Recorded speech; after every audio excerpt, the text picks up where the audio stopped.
ಮಲೆನಾಡು ನಾಗರಿಕ ಹಕ್ಕುಗಳ ಹೋರಾಟ ಸಮಿತಿಯಿಂದ ಪ್ರೆಸ್ ಮೀಟ್ ಶೃಂಗೇರಿಯಲ್ಲಿ ಜೂನ್ 1ರಂದು ಬೃಹತ್ ಪ್ರತಿಭಟನೆ.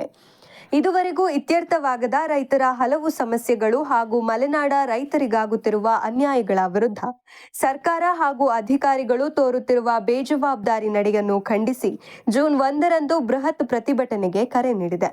ಈ ಕುರಿತು ಪ್ರೆಸ್ ಮೀಟ್ ನಡೆಸಿ ಮಾಹಿತಿ ನೀಡಿದ ಸಮಿತಿಯ ಅಧ್ಯಕ್ಷರಾದ ಅಂಬ್ಲೂರು ರಾಮಕೃಷ್ಣ ಇನ್ಫೋ ನ್ಯೂಸ್ ಮುಖಾಂತರ ಸರ್ಕಾರ ಹಾಗೂ ಅಧಿಕಾರಿಗಳಿಗೆ ಹಲವು ಪ್ರಶ್ನೆಗಳನ್ನು ಮುಂದಿಟ್ಟಿದ್ದಾರೆ.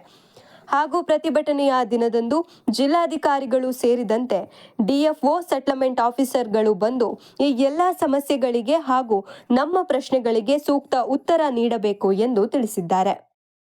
ಹಾಗಾದರೆ ಮಲೆನಾಡು ನಾಗರಿಕ ಹಕ್ಕುಗಳ ಹೋರಾಟ ಸಮಿತಿಯ ಮನವಿ ಏನು? ಯಾವೆಲ್ಲ ಅಂಶಗಳನ್ನಿಟ್ಟು ಹೋರಾಟಕ್ಕೆ ಕರೆ ಕೊಟ್ಟಿದ್ದಾರೆ? ಈ ವಿಡಿಯೋದಲ್ಲಿ ತಿಳಿಯೋಣ ಬನ್ನಿ. ಇದೇ ಬರುವ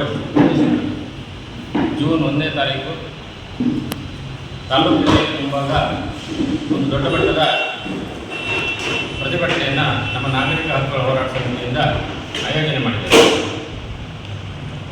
ಯಾವ ಉದ್ದೇಶಕ್ಕೆ ಅಂತ ಹೇಳಿದರೆ,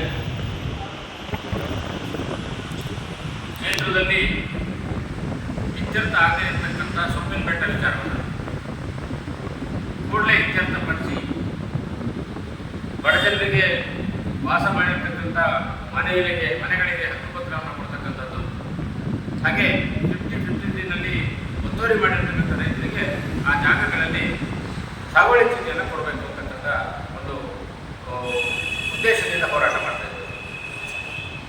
2013-14, 15-16 ಸೊಪ್ಪಿನ ಬೆಟ್ಟ ಮಂಜೂರಾತಿ ಕೊಟ್ಟಿರ್ತಕ್ಕಂಥ ಉದಾಹರಣೆಗಳಿದೆ, ನಮ್ಮ ತಾಲೂಕು ಕೊಟ್ಟಿದ್ದಾರೆ.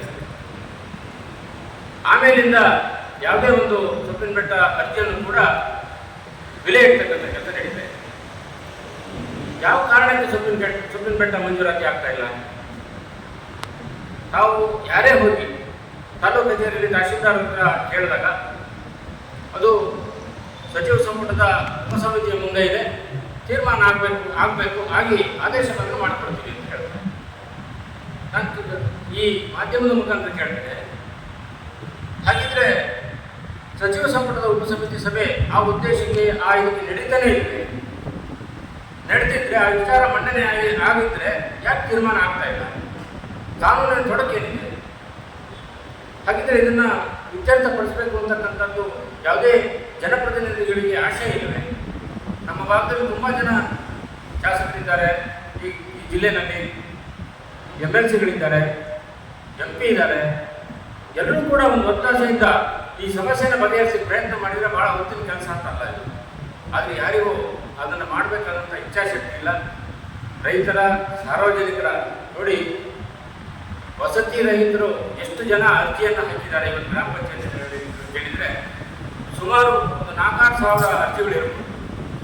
ಯಾರಿಗೂ ಕೂಡ ಮನೆ ಕೊಡಲಿಕ್ಕೆ ಸಾಧ್ಯ ಆಗ್ತಾ ಇಲ್ಲ. ವಸತಿ ಯೋಜನೆಗಳಲ್ಲಿ ಬಂದಿರತಕ್ಕಂಥ ಮನೆಗಳು ಜಾಗ ಇಲ್ಲ ಅಂತೇಳಿ ಸರ್ಕಾರಕ್ಕೆ ವಾಪಸ್ ಆಗ್ತಾ ಇದೆ. ಇದೆಲ್ಲ ಗೊತ್ತಿದ್ರೂ ಸಹ, ಇಷ್ಟು ವಿಚಾರಗಳ ಗಮನದಲ್ಲಿ ಇದ್ರೂ ಕೂಡ ಅದನ್ನು ಗಂಭೀರವಾಗಿ ಪರಿಗಣನೆ ಮಾಡಬೇಕು ಅಂತೇಳಿ ಯಾವ ಚುನಾಯಿತ ಪ್ರತಿನಿಧಿಗಳು ಯೋಚನೆ ಮಾಡ್ತಾ ಇಲ್ಲ. ವಿಧಾನಸಭೆಯಲ್ಲಿ ಇದನ್ನು ಸರಿಯಾದ ರೀತಿಯಲ್ಲಿ ಮಂಡನೆಯೂ ಮಾಡ್ತಾರೆ. ಹಾಗಾಗಿ ನಾವು ಹೋರಾಟ ಮಾಡ್ತಕ್ಕಂಥದ್ದು ಅನಿವಾರ್ಯ ಆಗ್ತದೆ. ನಾವು ಹಿಂದೆಯೂ ಕೂಡ ಈ ಒಂದು ಹೋರಾಟ ಮಾಡಿ 10,000 ಹೆಕ್ಟೇರ್ ವಾಪಸ್ ತಗೊಳ್ಳೋದ್ರ ಬಗ್ಗೆ ನಾವು ಹೋರಾಟವನ್ನು ಮಾಡಿದ್ವಿ. ಈಗ ಅದಕ್ಕೆ ಒಂದು ಪ್ರಕ್ರಿಯೆ ಸಿಕ್ಕಿದೆ, ಜಂಟಿ ಸರ್ವೆ ನಡೀತಾ ಇದೆ. ಹಾಗೆ ಸೊಪ್ಪಿನ ಬೆಟ್ಟದ ವಿಚಾರವನ್ನು ಕೂಡ ನಾವು ನಮ್ಮ ನಾಗರಿಕ ಹಕ್ಕುಗಳ ಹೋರಾಟ ಸಮಿತಿಯಿಂದ ಗಂಭೀರವಾಗಿ ತಿಳ್ಕೊಂಡಿದ್ದೇವೆ. ಇದು ಕೂಡ ಇತ್ಯರ್ಥ ಆಗಬೇಕು. ಆ ದೃಷ್ಟಿಯಲ್ಲಿ ನಾಡಿದ್ದು 1ನೇ ತಾರೀಕು ಮಾನ್ಯ ಜಿಲ್ಲಾಧಿಕಾರಿಗಳು ನಮ್ಮ ಪ್ರತಿಭಟನೆಗೆ ಬಂದು ಯಾಕೆ ಮಂಜೂರಾತಿ ಮಾಡಲಿಕ್ಕೆ ಆಗ್ತಾ ಇಲ್ಲ, ಏನು ಸಮಸ್ಯೆ ಇದೆ ಮತ್ತು ಯಾವ ರೀತಿ ಅದನ್ನು ಮಂಜೂರಾತಿ ಮಾಡ್ಬೋದು ಅಂತಕ್ಕಂಥದ್ದನ್ನು ಅವರು ನಮಗೆ ತಿಳಿಸ್ಬೇಕು ಅಂತಕ್ಕಂಥದ್ದು ನಮ್ಮದು ಪ್ರತಿಭಟನೆಯಲ್ಲಿ ಒಂದು ಮುಖ್ಯವಾದ ಬೇಡಿಕೆ ಇದೆ. ಅವರು ಬರಬೇಕು, ಅವತ್ತು ಯಾವುದೇ ಕೆಲಸ ಕಾರ್ಯಗಳ ನಿಮಿತ್ತವನ್ನು ಹೇಳಬಾರದು, ಭಾಗವಹಿಸಬೇಕು ಅಂತಕ್ಕಂಥದ್ದನ್ನು ಈ ಮೂಲಕ ಅವರಿಗೆ ಮನವಿ ಮಾಡ್ತೇನೆ. ತಾಲೂಕಿನ ದಂಡಾಧಿಕಾರಿಗಳು ಸಹ ಇರಬೇಕು, DFO ಬರಬೇಕು, ಹಾಗೆ ಸೆಟಲ್ಮೆಂಟ್ ಆಫೀಸರ್ ಆ ಒಬ್ಬ ಮನುಷ್ಯ ಏನು ಮಾಡ್ತಾ ಇದ್ದಾರೆ, ಅವ್ರ ಕೆಲಸ ಏನು, ಯಾವ ಅರ್ಜಿಗಳನ್ನು ಇತ್ಯರ್ಥಪಡಿಸದೆ ಸುಮಾರು 5 ವರ್ಷಗಳಿಂದ ಕಾಲಹರಣ ಮಾಡ್ತಾ ಇದ್ದಾರೆ. ಅವರು ಕೂಡ ಬಂದು ಅವರ ಜವಾಬ್ದಾರಿಗಳನ್ನು ಏನು ಅಂತಕ್ಕಂಥ ಸಭೆಗೆ ತಿಳಿಸಬೇಕು.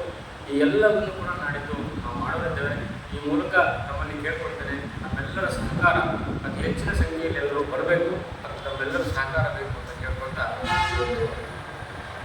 ವಿಷಯವನ್ನು ಹೇಳಿದ್ದೇನೆ. ನಮಸ್ಕಾರ. ಅದು ಬೆಳಿಗ್ಗೆ 10 ಗಂಟೆಗೆ ನಮ್ಮ ಪ್ರತಿಭಟನೆ ಪ್ರಾರಂಭ ಆಗುತ್ತೆ. ತಾಲೂಕು ಕಚೇರಿಯ ಮುಂಭಾಗದಲ್ಲಿ ಎಲ್ಲಿವರೆಗೆ ಜಿಲ್ಲಾಧಿಕಾರಿಗಳು ಬರುವುದಿಲ್ಲ ನಮ್ಮ ಪ್ರತಿಭಟನೆ ಮುಂದುವರಿಯುತ್ತೆ. ಇವತ್ತು ಕೂಡ ನಾವು ಈ ಒಂದು ಸುದ್ದಿಗೆ ಮಾಹಿತಿಯನ್ನು ಕೊಡ್ತಾ ಇದ್ದೇವೆ.